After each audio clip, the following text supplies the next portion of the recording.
Good morning.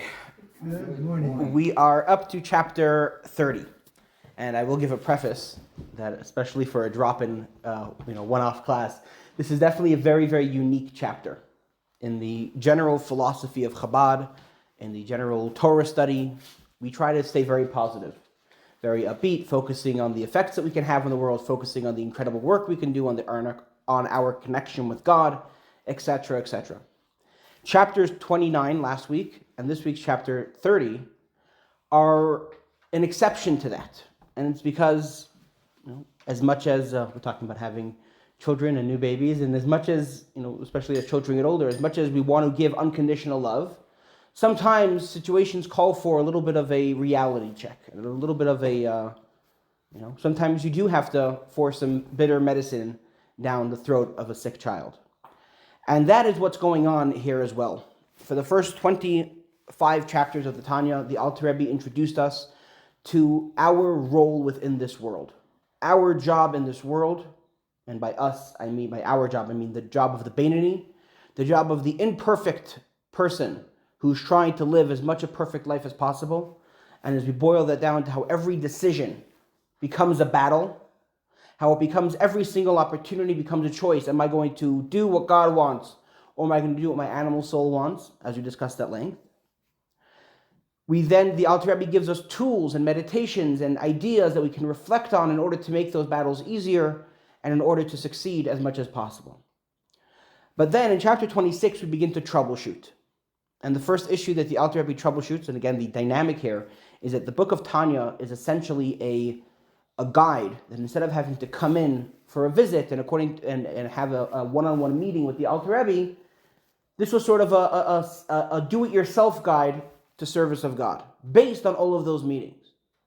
And one issue which kept on coming back was people say, I know exactly what I need to know. I know the ideas in theory, but it's just not working.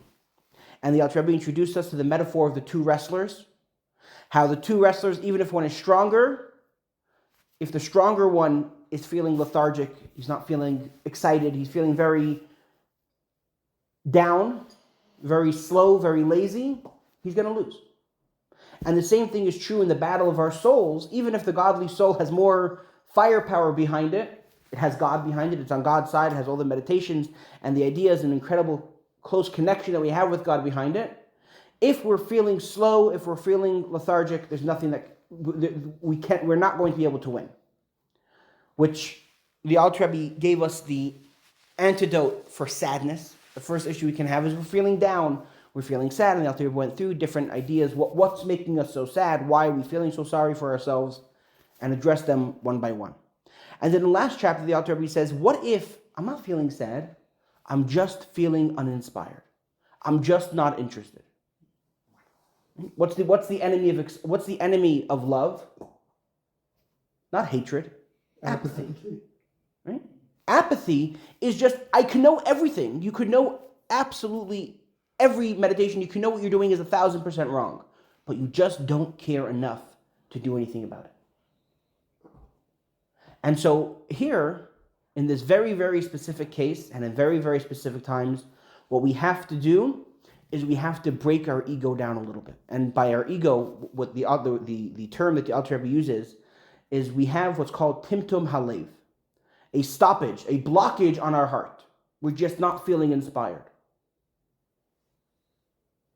What can you do about that? And so we gave the metaphor. If anyone's ever gone camping, you have a big log, and you try to light it with a match. It's not going to catch.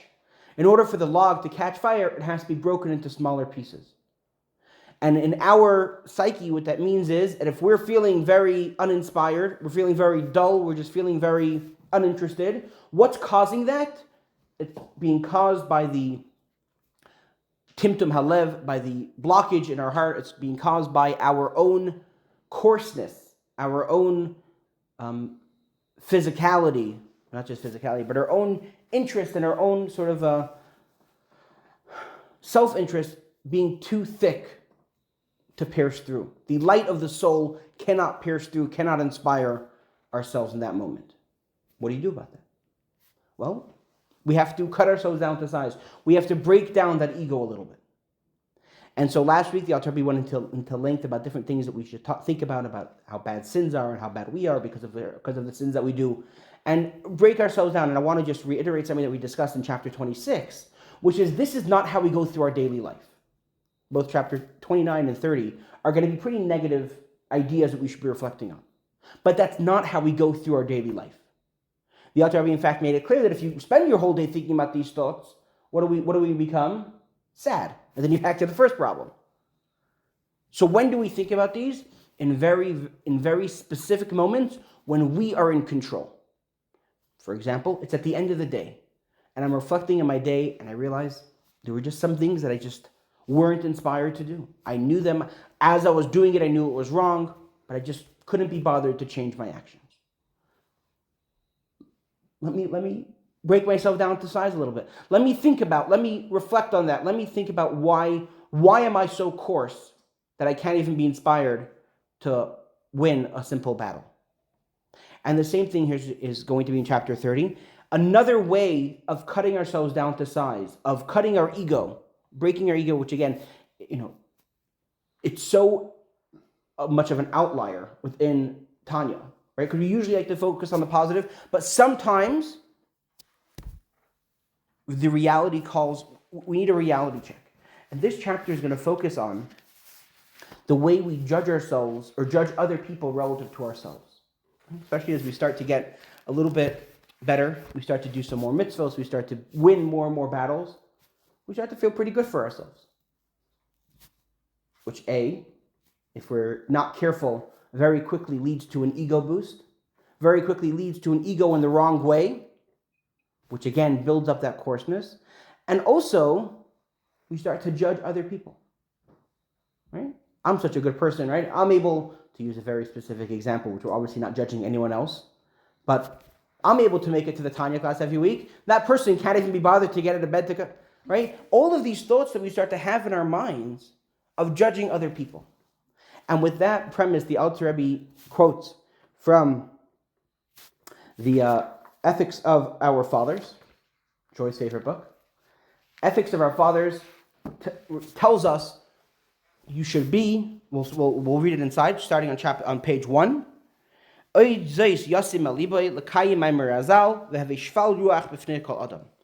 who suffers from timtum alev must also set his heart to fulfill the instructions of our sages, be lowly of spirit before every man.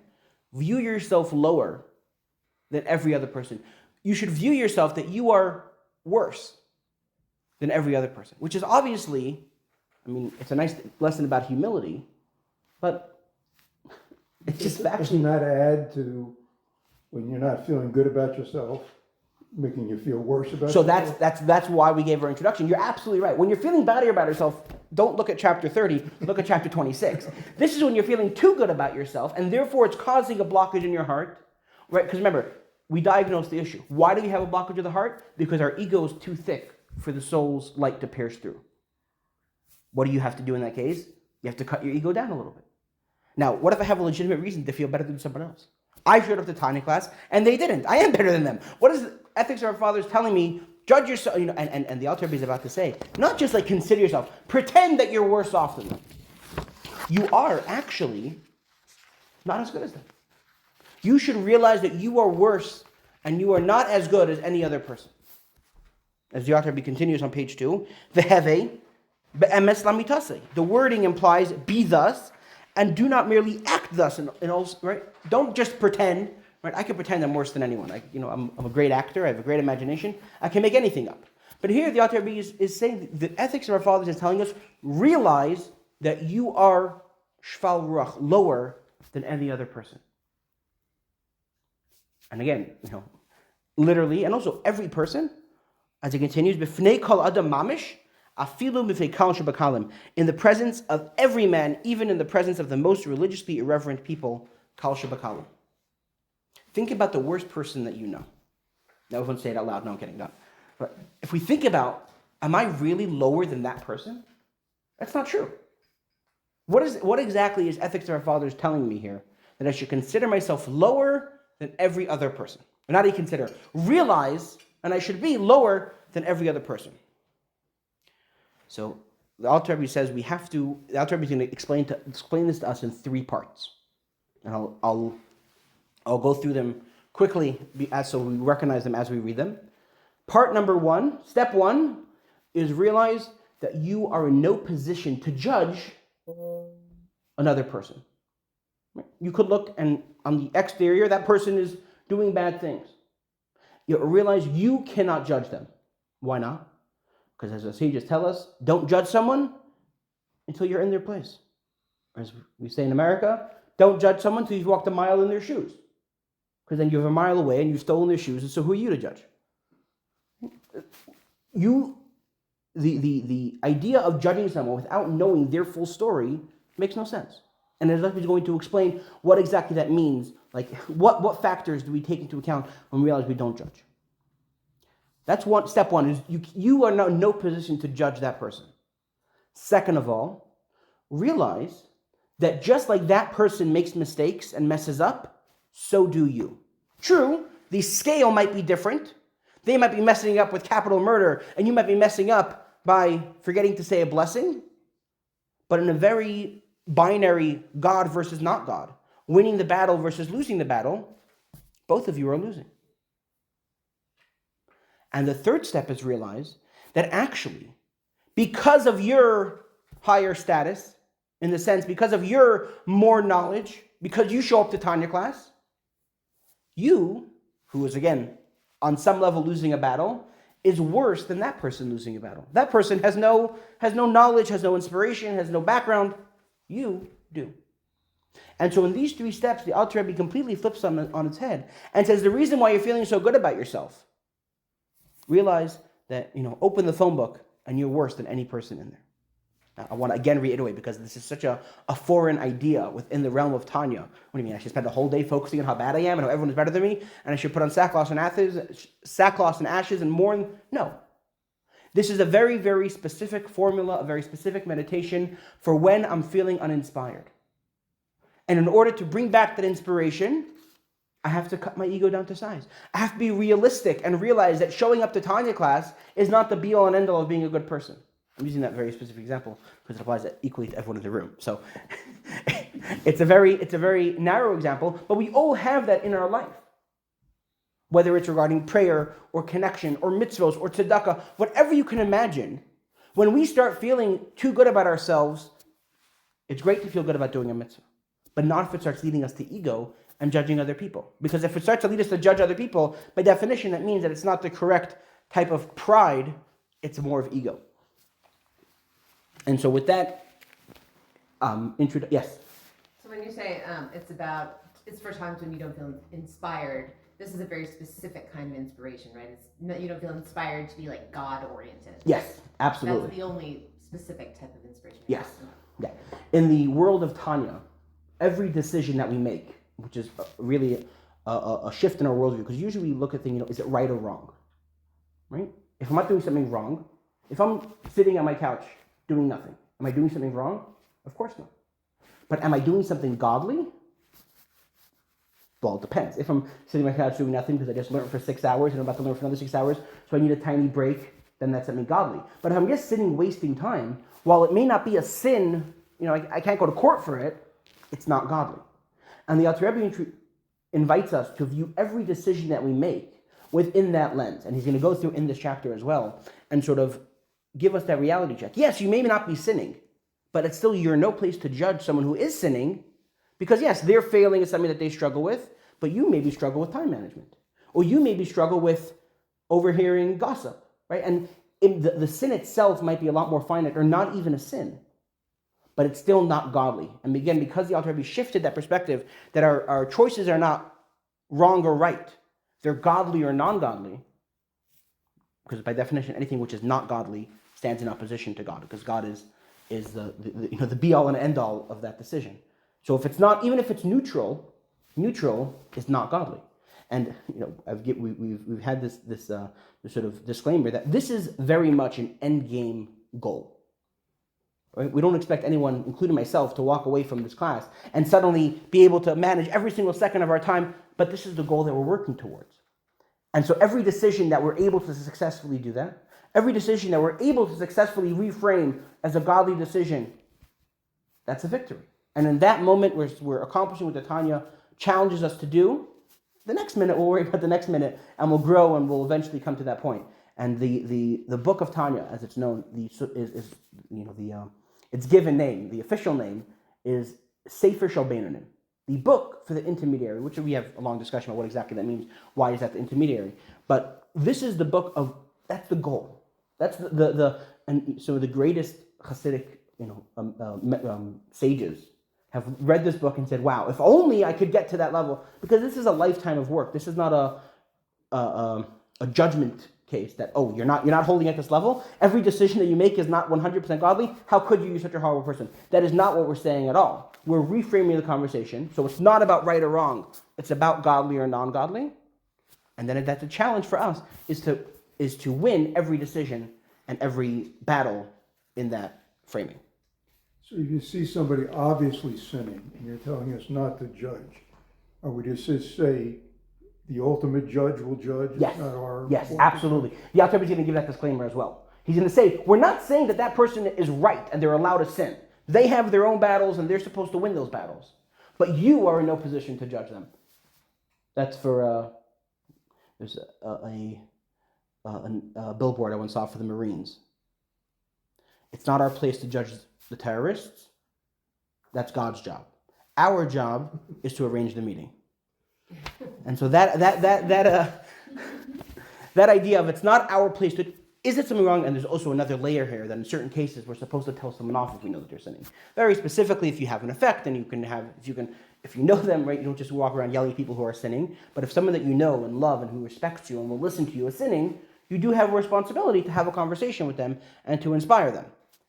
But that's not what this. If you think they want to change. Exactly. If you can have an effect, otherwise you're just seeding animosity for no reason.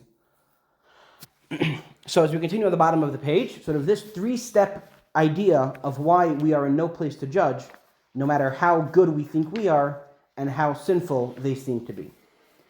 V'hainu, api maimer azal, al tadin es chavercha at shetagilam kemei. This can be accomplished by following the instructions of our sages. Judge not your fellow man until you have stood, i.e. placed yourself in his place. So first of all, on a very literal level, what's his place? Where does he spend his time? Continuing on page 3, for it is literally in his place, i.e. his physical environment, that causes him to sin.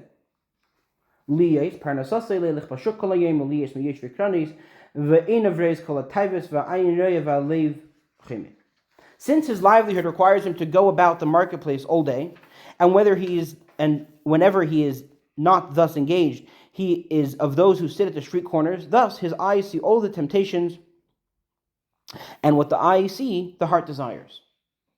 Maybe you don't have the same desires of the same temptations as that person. That person, sins in ways that you couldn't imagine. But think about where he spends his days. You are lucky enough, the Alter Rebbe is talking to a Torah scholar, to spend your days in synagogue, or to spend your days in a nice posh neighborhood, in a nice suburb. Wherever you spend your days, you can never judge someone who they work on the Strip in Vegas every day. And therefore, they're exposed to things, and they experience things, and that's their place, and therefore they have temptations that you could never imagine. Now, what if you are roommates and you work at the same office, and still that person is doing sins that you couldn't imagine doing? Still don't judge them, because spiritually speaking, they're also from a different place than you. Additionally,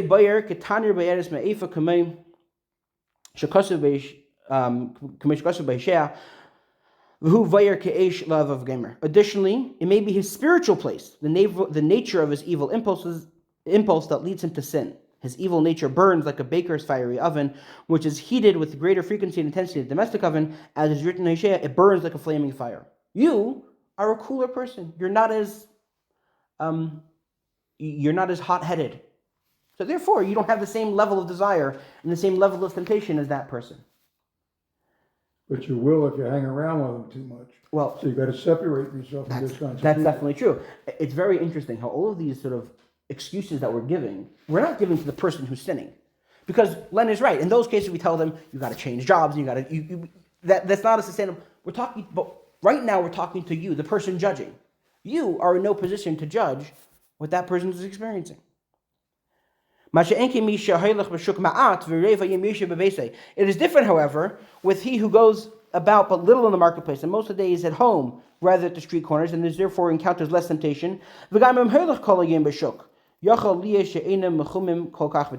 if he does go about the marketplace all day, so his physical place is the same as that of the Kal Shabakalim, it may be that his spiritual place is different in that he is not so passionate by nature and is therefore not so greatly tempted by the sights of the marketplace. For the evil impulses are not the same in everyone. One person's nature may be more passionate, while others less so, as explained elsewhere. So that's step number 1.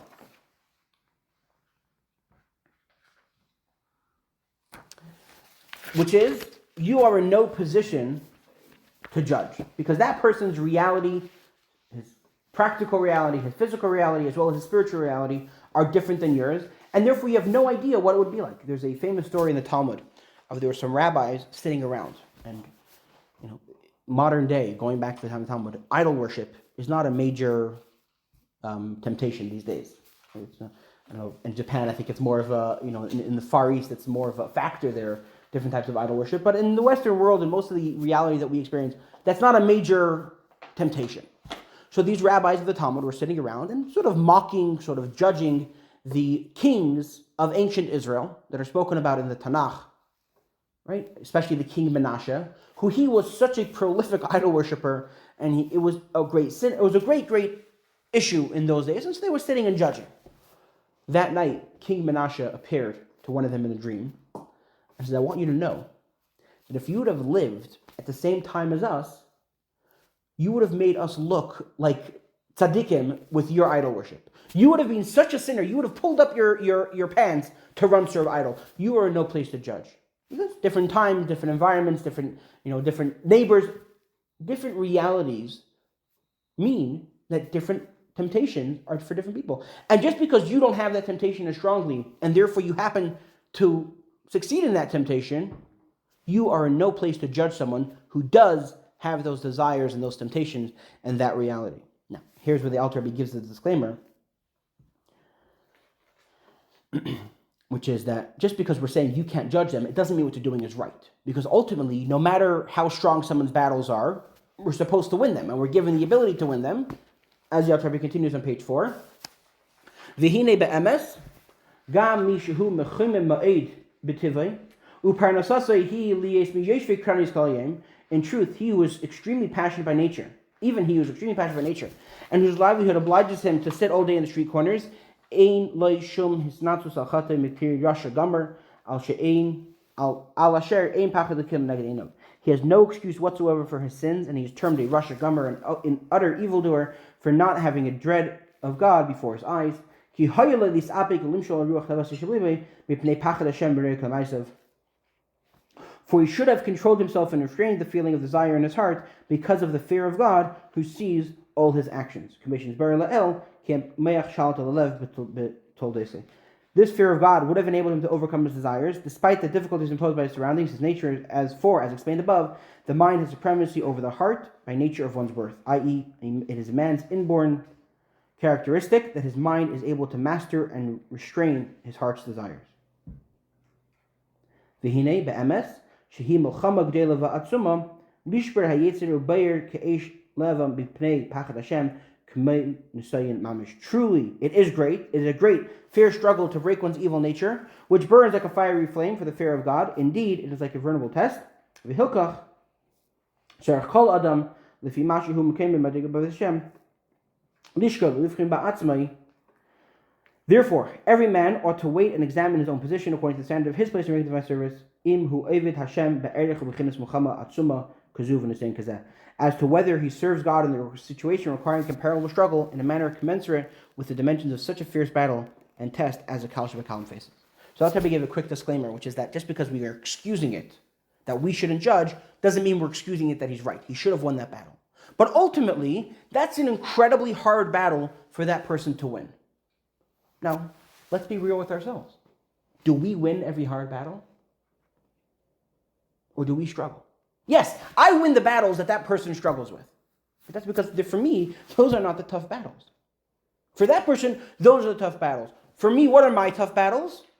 Well, let's think about it for a second. And again, sort of the standards are shifting. And the sort of, we're going to be comparing that person's doing capital cases and I'm just failing to learn every second of the day.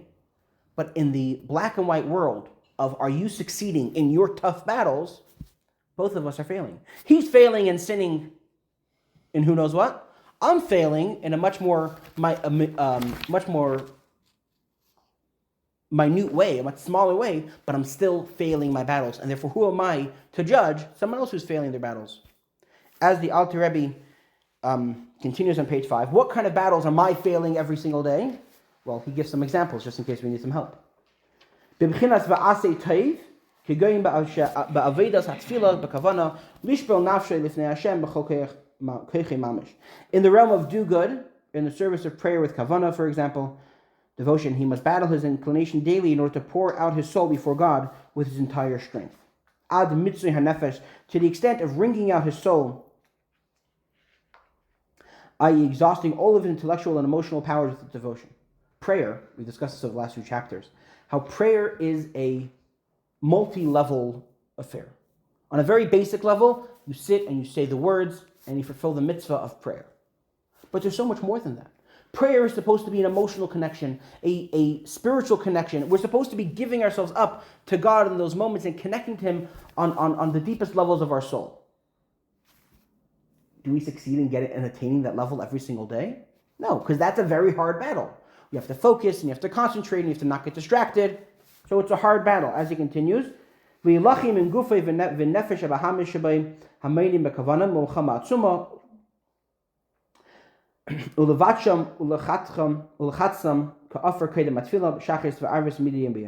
battle must be waged both before, i.e. preparatory to, and during prayer, as follows. He must wage a great and intense war against his body and the animal soul within it, which impede his own devotion, crushing and grinding them like dust every single day before his morning and evening prayers. The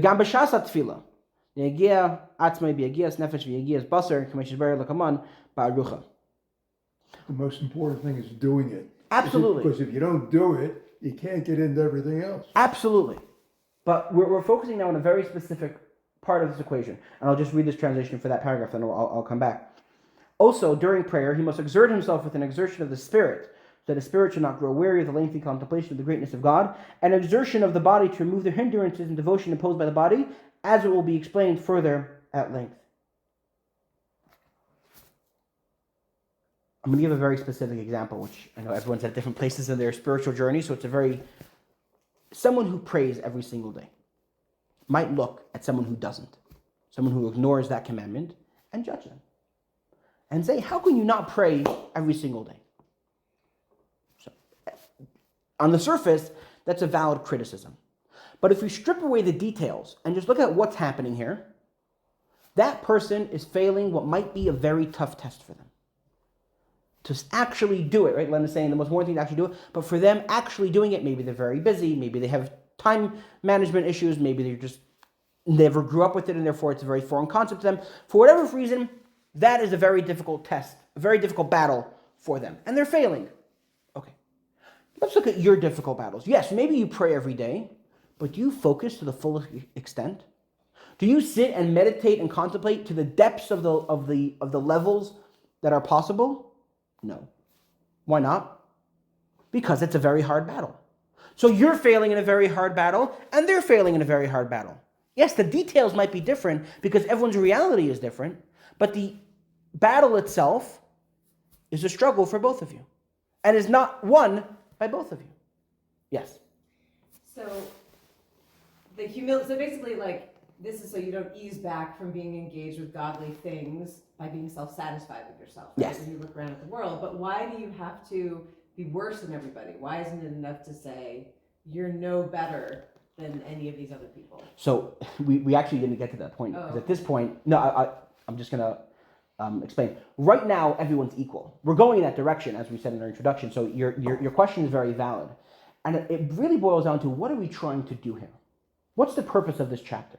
Purpose of this chapter is not just to make sure we're never satisfied, because that's a very almost in a certain way that's using another person to put ourselves down, right? To say, imagine a parent tells a parent tells their child, if you don't succeed this test, you're worse than that stupidest kid in your class. That's a very negative, right? We're not focusing on that person. We're focusing on ourselves and realizing that my ego, because that's what's causing this lack of inspiration, is my ego, whatever form it takes. In chapter 29, we went through at length other reasons, other ways to break my ego. But ultimately, that's what we're trying to do here. My ego is a little too thick, and I'm using the word ego. We use the word coarseness. We use the word ego. My lack of whatever word you want to call it. It's too thick, and the light of the soul cannot pierce through. In this instance, it usually comes forth by a self-satisfied, I'm doing pretty good. But it's not always like that. Sometimes people who are doing really good, they feel like they're on a roll. I'm doing so well, let me keep this up, right? And being satisfied with what we're doing, or not satisfied, but being happy with the work that I'm doing could be an incredible motivator, right? That's why, in life-changing ideas, whether it's AA or something like that, it's always about keeping the ball rolling and about recognizing, wow, I'm 3 months in, that's a motivator to go for the next month, and 4 months, and a year. All of this because it can be an incredible motivator. The problem becomes not with the motivation itself, but with the ego that comes with it. Because ego becomes a blockage. Coarseness becomes a blockage. How do you solve that? With firewood, by chopping it down a little bit, by breaking my ego. And therefore, my self-satisfied ego, where now it's not a motivator, and now it's becoming a hindrance, I turn to myself and saying, I think I'm doing so great.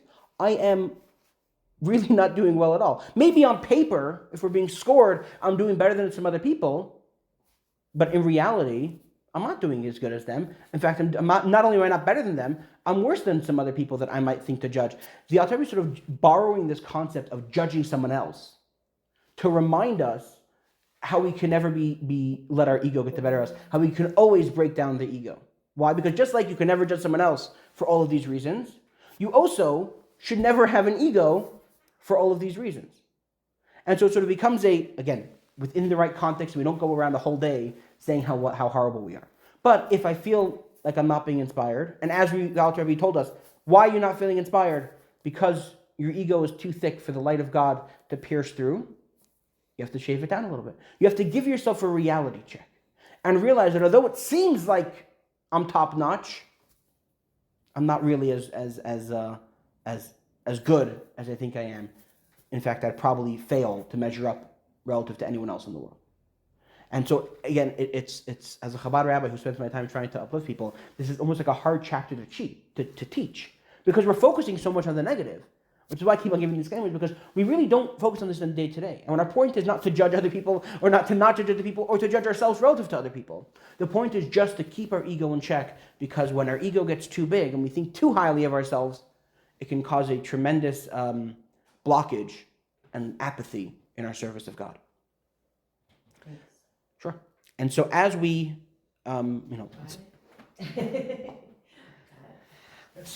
so as we continue on the bottom of the page,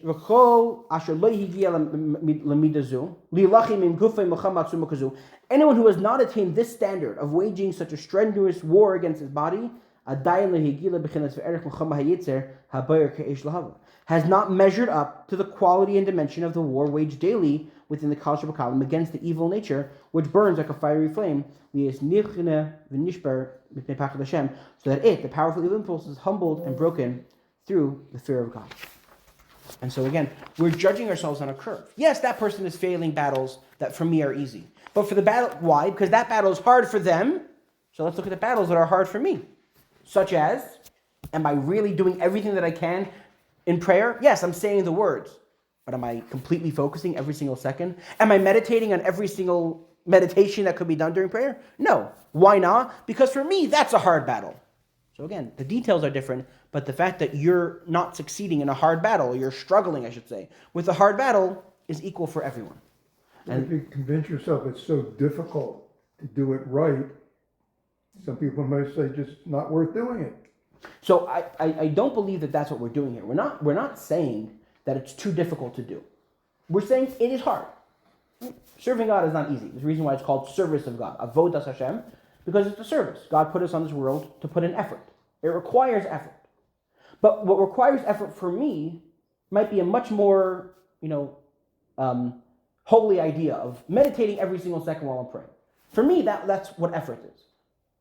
And so that's what I'm working on. That's what I'm putting every day, more and more effort, and I'm growing.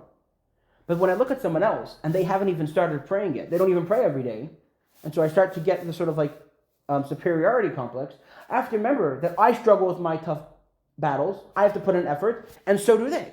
It's not about discouraging ourselves. It's not about saying that, it's too hard. Because even though it is hard, remember, for them as well, yes, it's hard, but they should still be winning. It's just not my place to judge, because I'm also failing in some hard things. As some Alter Rebbe continues to give some more examples on page 6, so too, when one's kavanah in the grace after meals and in the benedictions, whether those said prior to eating or those who said before performing a mitzvah, all of which requires a battle with one's evil impulses. The most garbled words in Judaism is usually the blessing before and after we eat. And we just eat it, right? The amount of every word has tremendous power and meaning. You can spend an hour saying a blessing before a meal, before you eat something. And yet we don't. Why? Because even if I'm saying the blessing, the effort, I struggle with. So maybe just because I say the blessing and someone else doesn't, they don't say the blessing because they struggle with it. I do say the blessing very quickly because that's what I struggle with. Not to mention one's intention in performing a mitzvah that is to be done solely for the sake of the mitzvah, i.e. for God's sake. This still requires still greater effort, and that's what will surely find himself wanting. Right?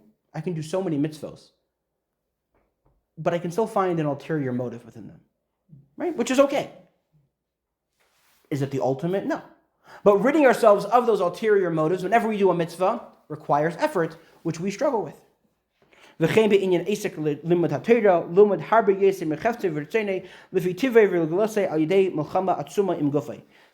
in regard to the battle required in the matters of one occupation in Torah study, and the Rabbi focused on the word that the Alter Rebbe uses, the word occupation. Torah is it's a job, it's work. It's not a pastime, it's not a hobby, it's an occupation. One must struggle to study far more than is demanded by his innate or accustomed desire by means of a mighty battle with his body. For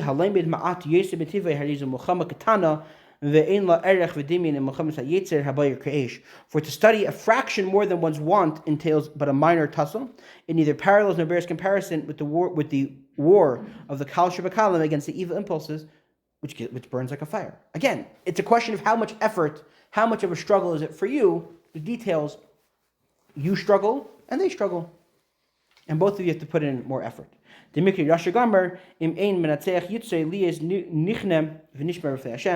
For which he is nonetheless called utterly wicked.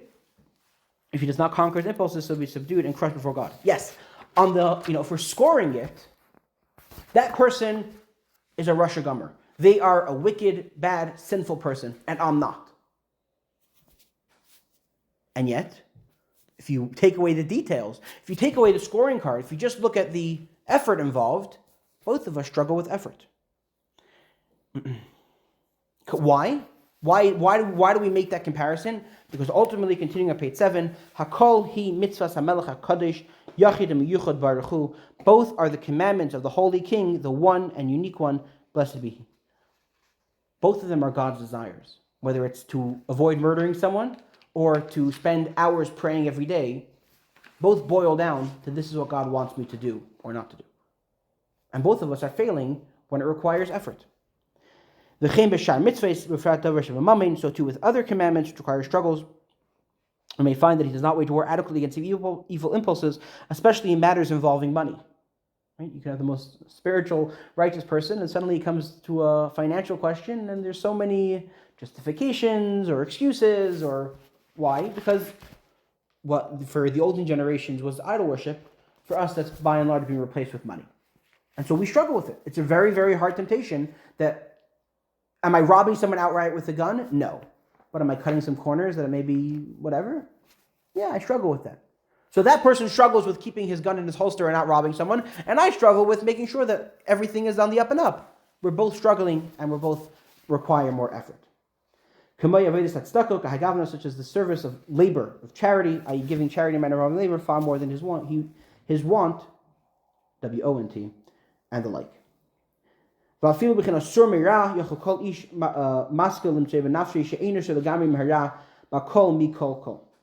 Even in the category of turning away from evil, right? In Judaism, there's two categories.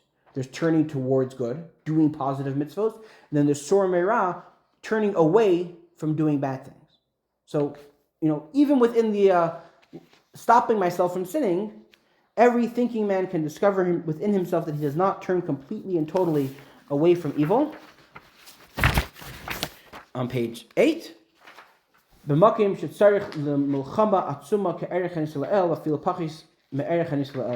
a situation requiring a battle of the level, i.e. magnitude described above, and the battle required or even in a situation requiring a battle of lesser magnitude. For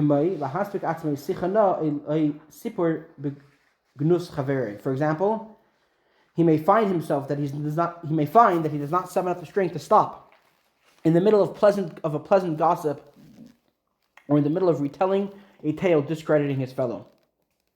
As he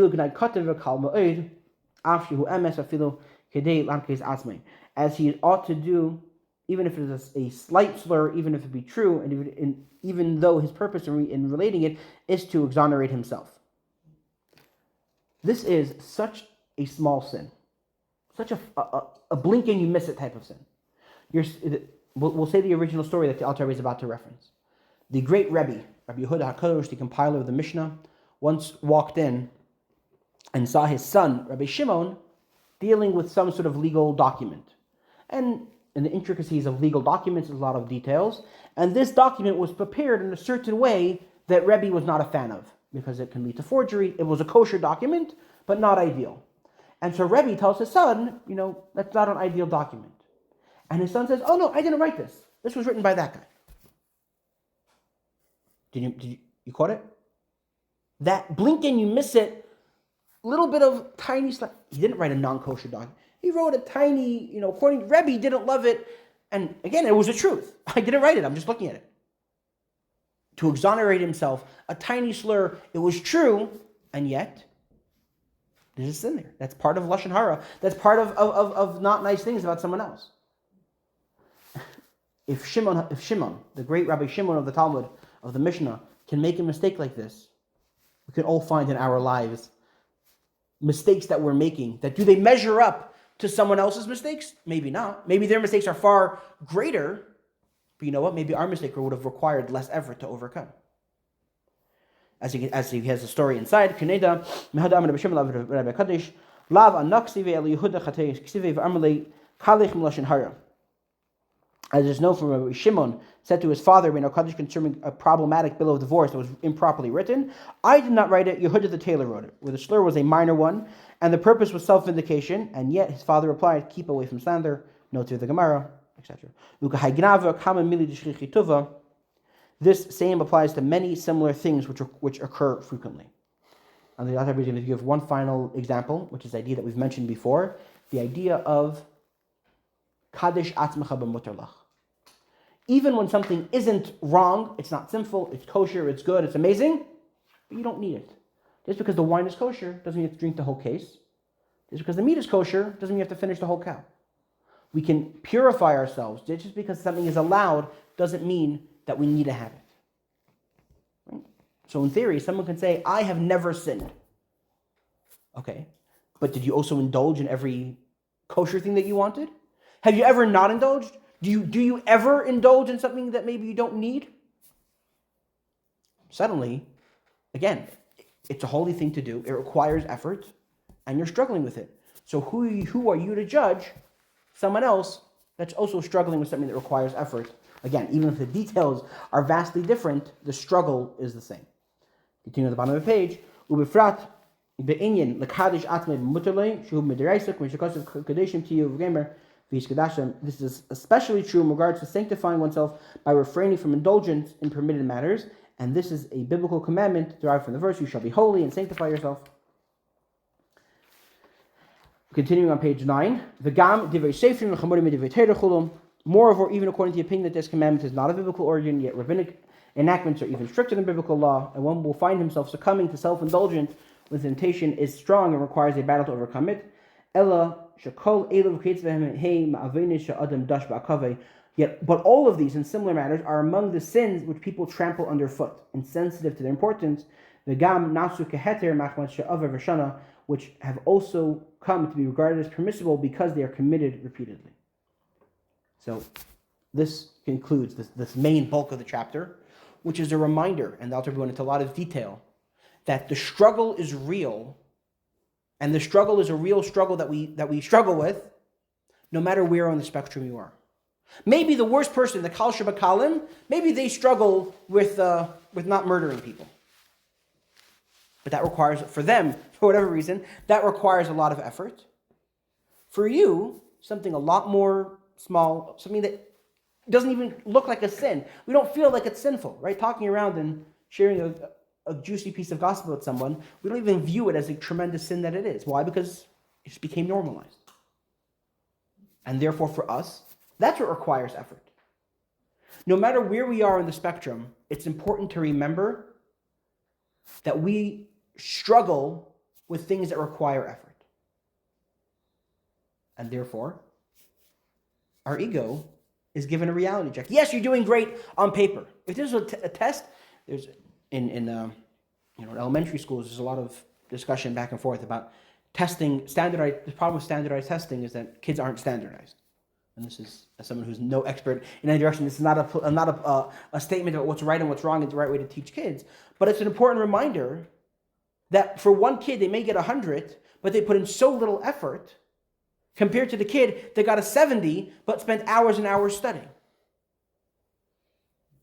So, for an ego check, ask yourself, maybe my scorecard is high. Maybe I'm succeeding in a lot of battles.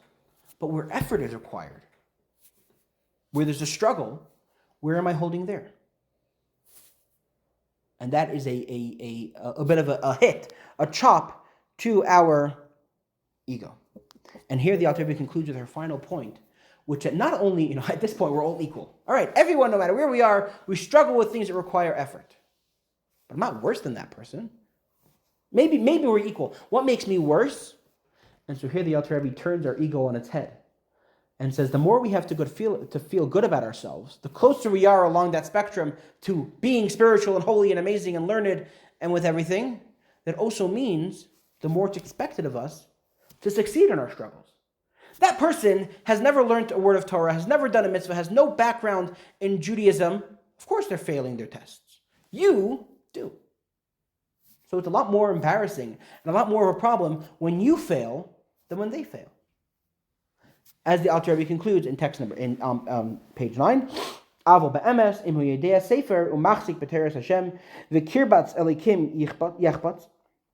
In truth, however, if he is a scholar and upholds God's Torah and wishes to be close to God, gadol aveinei minasei v'ashama gdela b'kfele k'flayim b'mashe einin nilcham u'miskaber yitzei be'erech b'chenas mechama atzuma niskeres to el. His sin is unbearably great, and his guilt is increased manyfold for his not waging war and not overcoming his impulse in a manner commensurate with the quality and nature of the war mentioned above that the Kal Shabakalim must face.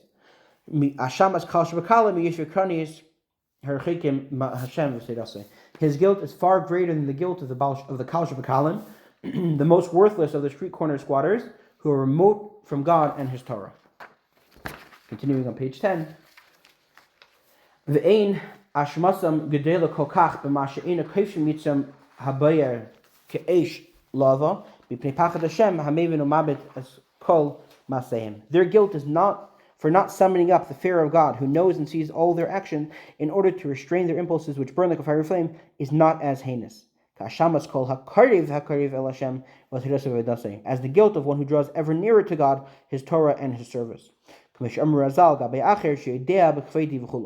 As the sages of blessed memory say of the apostate Acher, Elisha ben Avuya, because he knew my glory, said God, if despite this he still sinned, his guilt is far greater. The story of Acher is one of the great Talmudic rabbis. His name was Elisha ben Avuya. He was the teacher of the great Rabbi Meir. And at a certain point, he checked out of the system. He became an apostate, he became uninterested, and he started seeking out every sin that he could find. He was still a great Torah scholar. And so the Talmud says that makes it all the worse. Because if you know God, and you had a connection to God, and you know what you're missing, and you have the realization of what a relationship with God means, and you still choose to go against it, that is far, far worse than someone who doesn't have that background. In fact, to flip that a little bit, on the final words, therefore, sages declared in regards to illiterate that deliberate sins are regarded in their case as inadvertent acts, since they are unaware of the gravity of their sins. Maybe they know that it's wrong, but do they really know what's so bad about what their mistakes are? Can't really say that. They're illiterate. They don't know anything. They don't know better. They may know better that this is wrong, but they don't really know as much as a more learned person about the gravity of their sins and how bad it is. And so therefore, the Alter Rebbe, again, using this parallel conversation about judging someone else, is reminding us that at any stage along our journey, no matter where we are along the spectrum, we can always give our ego, our coarseness, our timtum halev, a reality check. And when is that important? That's important when I realize that I'm uninspired. I'm uninspired. Sometimes, in last week's chapter, we spoke about sometimes you got to yell at yourself. Sometimes you have to sit yourself down and say, what in the world are you doing? When does God interact with us as we go through a lifetime of struggle? Your conscience steps in.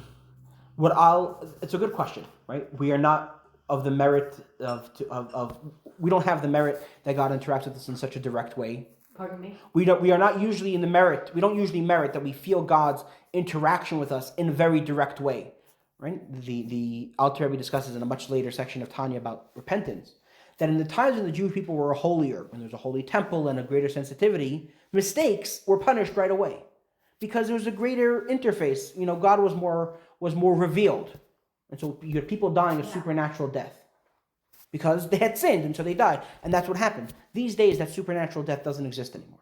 We're not punished on such a direct way, and it's a downside. It's a bad thing because it means that we're not so spiritually sensitive. I wasn't necessarily thinking of a punishment. Right, but I'm using that as an example, and I'll bring it back to your question now. As we go through our struggles, do we feel God directly? No. We have to go out and seek God within the struggle. We have to realize how the struggle is my connection to God.